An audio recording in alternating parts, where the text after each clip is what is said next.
আমার কালীবাড়ি সমিতি পল্লী সঞ্চয় ব্যাংক একটি খামার, অর্থাৎ আমার বাড়ি আমার খামার এখন পল্লী সঞ্চয় ব্যাংকে রূপান্তরিত হয়েছে।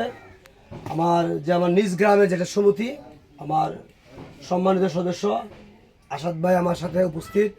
আসাদ ভাই, আপনাকে কত টাকা ঋণ দিয়েছিলাম? 1.5 লক্ষ টাকা ঋণ দিয়ে আপনি কত টাকা গরু কিনেছেন? আমি 1,20,000 টাকা গরু কিনছি।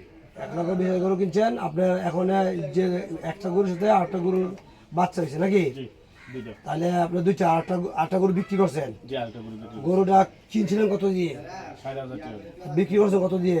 80,000 টাকা। 80,000 টাকা। তাহলে আপনি লাভবান হয়েছেন। 20,000 টাকা। আচ্ছা, আর এই 2টা গরু কিনছেন কত দা? 80,000 টাকা।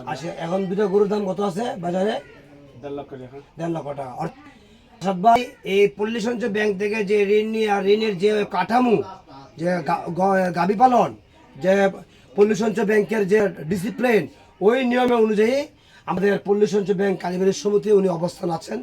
তো ওনার জন্য সকলে আমরা দোয়া করতে হবে। উনি পল্লী সঞ্চয় ব্যাংকের যে ঋণ আমাদের গ্রহণ করেছেন এবং ঋণের যে চাহিদা, সেই চাহিদা অনুযায়ী উনি উৎপাদন করেছেন। ওনাকে আমরা যদি পল্লী সঞ্চয় ব্যাংকের যে ঋণ, যে কাঠামো 5 লক্ষ 10 লক্ষ টাকা ঋণ যদি আসে, ওনাকে আমরা দেওয়ার চেষ্টা করব।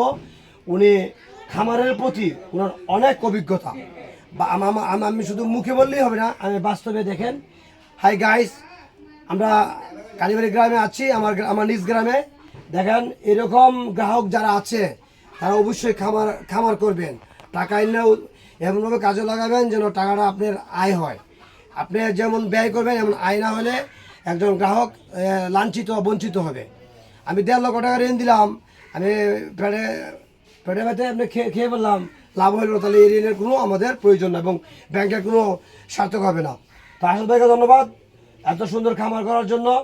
গাইস, ওনার জন্য সকলে দোয়া করবেন। আসসালামু আলাইকুম।